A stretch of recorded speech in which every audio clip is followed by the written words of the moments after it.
আসসালামু আলাইকুম। আমি Munni. Welcome to Munni's kitchen. আমার চ্যানেলে নতুন নতুন রেসিপি ও কিচেন টিপসের আপডেট পেতে এক্ষুনি সাবস্ক্রাইব করুন। আম তো আমরা সবাই খেতে পছন্দ করি, তাই না? কেমন হতো যদি আম সারা বছর জুড়ে খেতে পারতাম?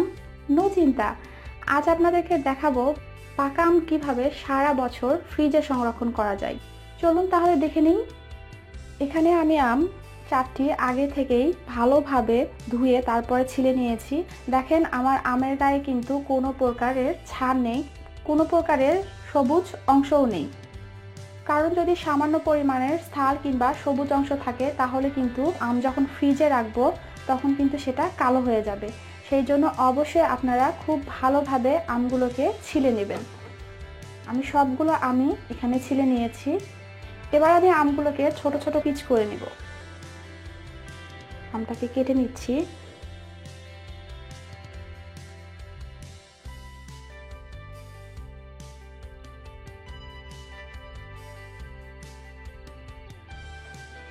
আপনারা আপনাদের পছন্দ অনুযায়ী নানান ধরনের শেপে আম কেটে নিতে পারেন। আমি এখানে 4 ভাগে আমটাকে কেটে নিব।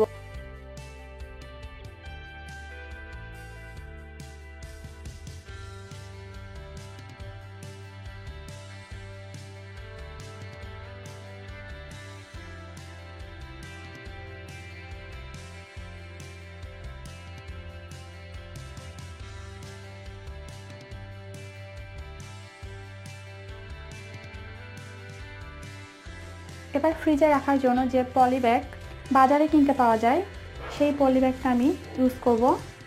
সেই ব্যাগে আমি আমগুলো ঢুকে দিচ্ছি। এটাকে এখন খুব ভালোভাবে আমি বেঁধে নিচ্ছি।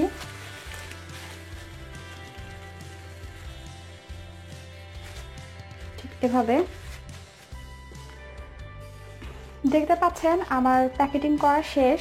আর ছোট ছোট করে করেছি কারণ এটা ফ্রিজ থেকে যখন বের করব তখন অনেক সুবিধা হবে। এবার আমি এগুলোকে এয়ারটাইট কন্টেইনার বক্সে ভরে ঢাকনা দিয়ে ভালোভাবে ঢেকে দিচ্ছি।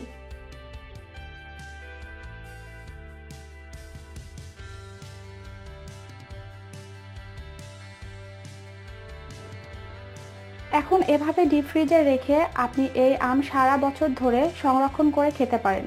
আর আমার আম তো খেতে খুবই ভালো লাগে।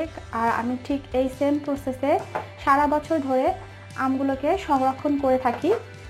একবার ট্রাই করেই দেখুন।